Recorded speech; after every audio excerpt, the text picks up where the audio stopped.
कल अयोध्या में आरएसएस के सरसंघचालक मोहन भागवत की तरफ से क्या कहा गया, पहले सुनिए। जोश की बातों में थोड़ी सी होश की बात करने का काम मुझे ही दिया जाता है।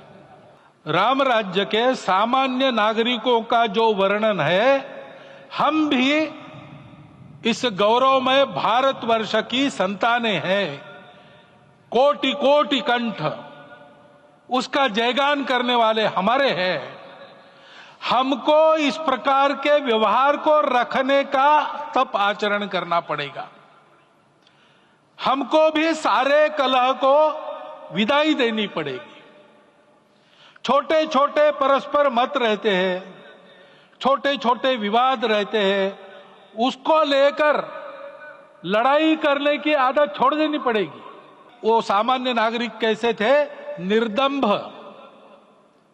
प्रामाणिकता से आचरण करने वाले, केवल बातें करने वाले नहीं और बातें करके उसका अहंकार पालने वाले नहीं थे। काम करते थे, आचरण करते थे और अहंकार नहीं था। और पंकज जी इस वक्त हमारे साथ अयोध्या से जुड़े हुए हैं। पंकज जी, जब जब प्रधानमंत्री ब्रज उत्सव में शामिल हुए तब भी सवाल उठाए गए। काशी में उनकी मौजूदगी को देखते हुए भी हर बार सवाल ये किए जाते हैं कि यहाँ माइक्रो लेवल मैनेजमेंट जो हो रही है उसका एक लार्जर प्लान है कि आज हम उसी लेवल पर उस लार्जर प्लान की बात कर रहे हैं 2024 चुनाव से पहले, जहां हम ये देख रहे हैं कि एसपी के गढ़ में भी सेंध लगाने की ये बीजेपी की कोशिश है।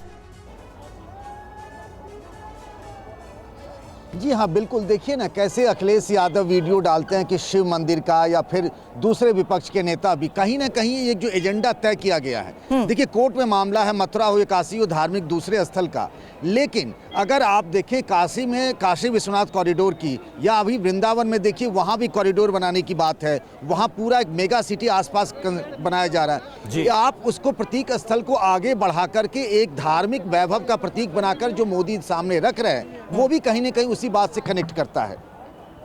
बिल्कुल बिल्कुल। और राकेश त्रिपाठी हमारे साथ मौजूद हैं। राकेश जी, लेकिन आरएसएस प्रमुख जिस बात का जिक्र कर रहे हैं कि भाई सारे कलह को विदाई देनी पड़ेगी और विदाई देकर आगे बढ़ना होगा, आगे कैसे बढ़ेंगे? क्योंकि अयोध्या के बाद आगे तो मथुरा और काशी है, इसके नारे लगने लगे। नहीं, सभी बिल्कुल आगे बढ़ते हुए दिख तो रहे हैं। मुझे लगता है ये आगे बढ़ने का एक संकेत है। जो आपने शुरुआत में अपनी ब्रेकिंग न्यूज पढ़ी ना, उसमें बताया ना कि भारत कैसे आज चौथी बड़ी शेयर मार्केट बन गया है हांगकांग को पीछे छोड़ करके। तो हम निश्चित तौर पर आगे बढ़ रहे हैं। और हिंदू मान्यताओं में सप्तपुरियां हैं, 7 पुरी, अयोध्या, मथुरा, माया, काशी, कांची, अवंतिका। तो जो 7 पुरी है, इन 7 पुरियों को सजाने का काम निश्चित तौर पर हमको करना होगा। मैं फिर उसी पंचप्रण की बात करूंगा जिसमें गुलाबी की लेकिन आप चुनाव में जब जनता के बीच में जाएंगे तब तो आप राम मंदिर की बात रखेंगे ना लोगों के सामने। मैं आपका सवाल नहीं सुन पाया। मैं कह रही हूं जब आप अब चुनाव के वक्त लोगों के बीच जाएंगे तो राम मंदिर का श्रेय तो लेंगे ना, या नहीं लेंगे?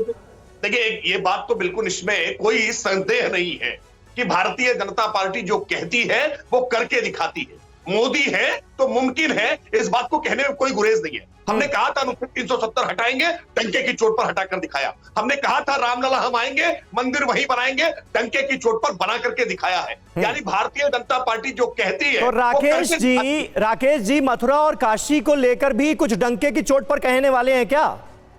देखिए मुझे लगता है कि बहुत सारी बातें बिना कहे ही लोग समझ रहे हैं। बिना कहे सत्य के मार्ग पर हम चल रहे हैं, प्रगति के मार्ग पर चल रहे हैं। ठीक है, यही तो भी बात हो रही थी कि भाई बिना कहे जो है वो क्यों इशारों में बात की जा रही है। कपिल जी, लेकिन अब आप देख लीजिए जो परिस्थितियां बनती हुई नजर आ रही हैं, उसमें कल को पलटकर आपसे ये पूछा जा सकता है कि भाई कृष्ण जन्मभूमि को लेकर देखिए हमारा जो स्टैंड है वो बिल्कुल साफ है, आपका स्टैंड क्या है, क्या कहेंगे फिर?